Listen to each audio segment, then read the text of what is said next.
ყველაფერი 2016 წელს ცნობილი მუსიკოსის, ლეგენდარული მევიოლინის გიდონ კრემერის თბილისში სტუმრობისას დაიწყო. მან სანდრო ყანჩელს ინტერნეტში სირიაში მცხოვრები მოქანდაკის და მხატვრის ნიზარ ალიბადრის კენჭებით შესრულებული ნამუშევრები აჩვენა და თავისი იდეაც გაუზიარა. სურდა შემდგომი მუსიკალური პროექტით სწორედ ლტოლვილების თემას და ახლო აღმოსავლეთში მიმდინარე ტრაგიკულ მოვლენებს გამოხმაურებოდა.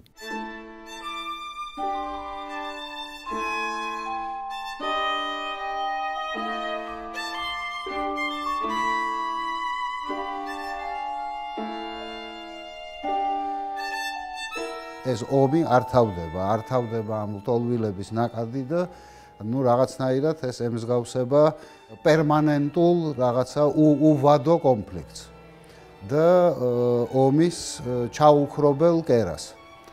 და როდესაც ეს ქანდაკებები დავინახე კენჭებით შექმნილი, ალბათ პირველი სპონტანური და ყველაზე ლოგიკური იდეა, რომელიც გამიჩნდა, იყო ამ ქანდაკებების გაცოცხლება.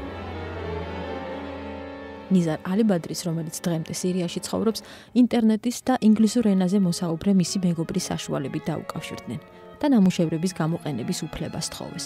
კენჭები კი ნელ-ნელა ამოძრავდა და ქანდაკებებში მოთხრობილი ამბები გაცოცხლდა. ლტოლვილებმა მძიმე ფუთები მხარზე შემოიდეს და გაიქცნენ. შეყვარებულები ერთმანეთს ჩაეხუტნენ.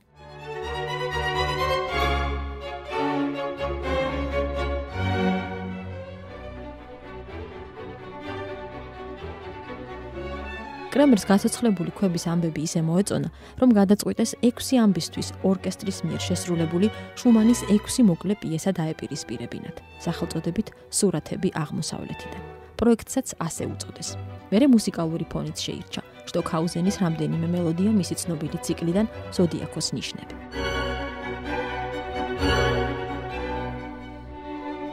ეს პროექტი არსებობს ორი სრულებით განსხვავებული სახით. ერთი არის ეს სატელევიზიო ვერსია, რომელიც წამოვიდა იმ სურვილიდან შეგვექმნა რაღაც ხელმოსაკიდი მასალა, რომელსაც ვაჩვენებდით კონცერტების ორგანიზატორებს. და თავდაპირველი და ეგრეთ წოდებული ორიგინალური ვერსია გათვლილი არის საკონცერტო დარბაზზე. სადაც ორკესტრი გადაღებული კი არ არის და ნაჩვენები რაღაც სხვადასხვა რაკურსებში, არამედ ზის ჩვეულებრივად სცენაზე, იქ სადაც ორკესტრის ადგილია და ანიმაციებს შორის ცოცხლად ასრულებს შუმანს.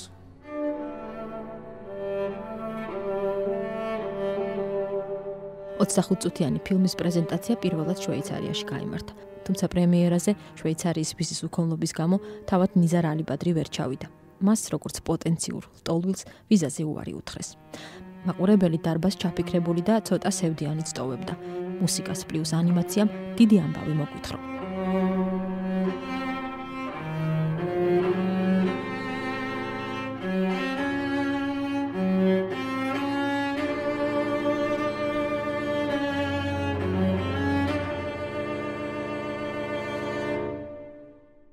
ანიმაციის გამოხატვის საშუალებები ალბათ არის განუსაზღვრელი. შეიძლება იყოს ძალიან ბასრი, შეიძლება იყოს უკიდურესად ფაქიზი და ნაზი, შეიძლება იყოს გულის ამრევი, შეიძლება იყოს შემაწუხებელი, შეიძლება იყოს პირიქით დამაწყნარებელი.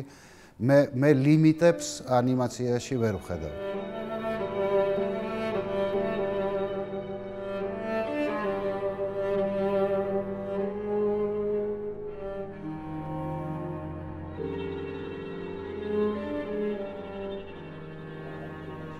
ფილმი 13 ჯერ დაამონტაჟეს და მხოლოდ მე-13 მონტაჟის შემდეგ დასვეს წერტილი.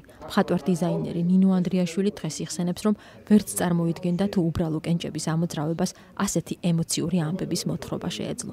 მიუხედავად იმისა, რომ რამდენჯერმე ვნახე ეს ანიმაცია, ყოველ ჯერზე იყო საოცრად ემოციური. დარწმუნებული ვარ, რომ ძალიან დააფიქრებს ადამიანს, ვინც ნახავს ამას და ჩემთვის ყველაზე მეტად ემოციური იყო თან იმ მომენტში, იმ პერიოდისთვის ახალი მომხდარი იყო ეს ბავშვების ტრაგედია, ეს სცენაც წყალში, ეს კენჭები წყალში მოძრაობს და ლტოლვილების და ბავშვების სცენა იყო ძალიან მძიმე სანახავი. არ მეგონა თუ ეს მძიმე იქნებოდა. ანიმაცია ალბათ ეს ის თემა, რომელსაც ყველა ასაკის ადამიანი ბავშვიდან დაწყებული და ნებისმიერ ასაკის ადამიანისთვის არის მისაწვდომი და გასაგები, ალბათ ყველაზე მარტივი და ყველაზე ახლოს ადამიანთან.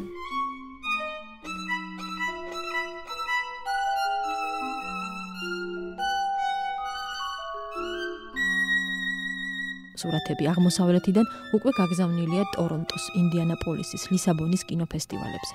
2017-2018 წლებში კი კრემერატა ბალტიკა ამ ფილმის საკონცერტო ვერსიის ტურნეში წაღებას გეგმავს.